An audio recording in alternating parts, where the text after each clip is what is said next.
What up, guys? That Comic Awesome here. Doing something a little different. We'll call these awesome thoughts. Just something that'll allow me to kind of get what I'm thinking about out there and, see what you guys think. Today I want to talk about the Marvel Fresh Start. And if, you guys can't see this, but I'm doing some gigantic air quotes with my fingers when I say that, Marvel Fresh Start.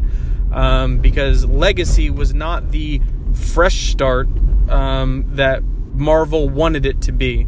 They are currently just getting their butts kicked by a relaunched DC line, which is putting out some pretty good stuff. Outside of the last couple issues of Superman, everything's been pretty good.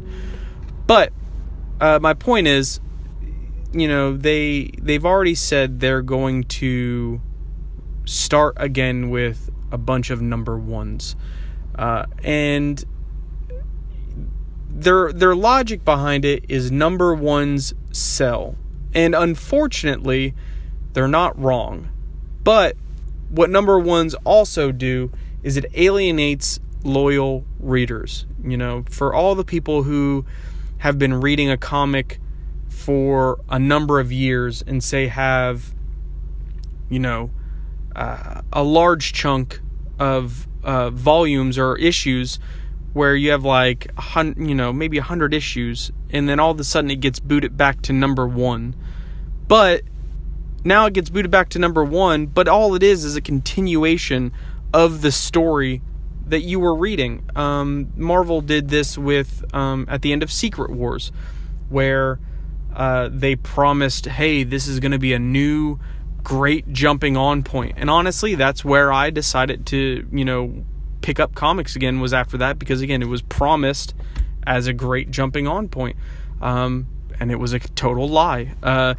I picked up Amazing Spider-Man number 1 and felt completely lost in the issue, because things that I went into, again, thinking it would be a fresh start, were not true. There were characters in which I was supposed to know who they were, who had been prominent characters within the last Spider-Man arc. They weren't introduced. It was just, hey, there they are. Spider-Man's status quo was completely different, again, being the CEO of Parker Industries versus, kind of just being your average guy, which is fine, I guess, but again, don't tease it as a fresh start when it's expected of the reader to know the whole previous storyline leading up to that.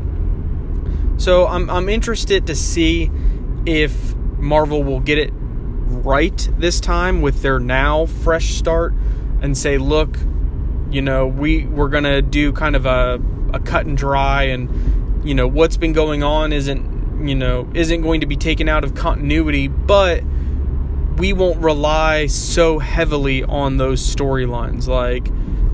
Hey, here's Amazing Spider-Man. You don't need to know what Peter's been up to for the last 5 years to really jump in and get what's going on. You don't need to, know, hey, Tony Stark is, in a coma or this and that. You're just going to jump in and be like, hey, it's Iron Man, and I like Iron Man. If they do that, I think it'll be a pretty good success. But I'm going to remain cautiously optimistic, which means I'm pretty sure that they are going to screw it up, especially with Tom Brevoort already stating that they're going to maintain dual numbering for issues, which I don't know. It's kind of like sitting there and saying we're going to dip our toes in the water without actually jumping in. But yeah, that's what I think. I think they're making some good moves with the writing teams. I'm glad they've finally got Dan Slott off of Amazing Spider-Man. They're taking Mark Waid off of Avengers, which means I'm going to start reading Avengers again. Things like that interest me, and that lets me know too that maybe they are truly going to start something new. You don't have the same person who's been writing Spider-Man for the last 10 to 15 years still writing Spider-Man and hope that you're going to attract a new audience. Hey, look, get somebody new, see how it goes. But anyway, subscribe over in the corner. Let me know what you guys think down in the comments, and I will see you next time.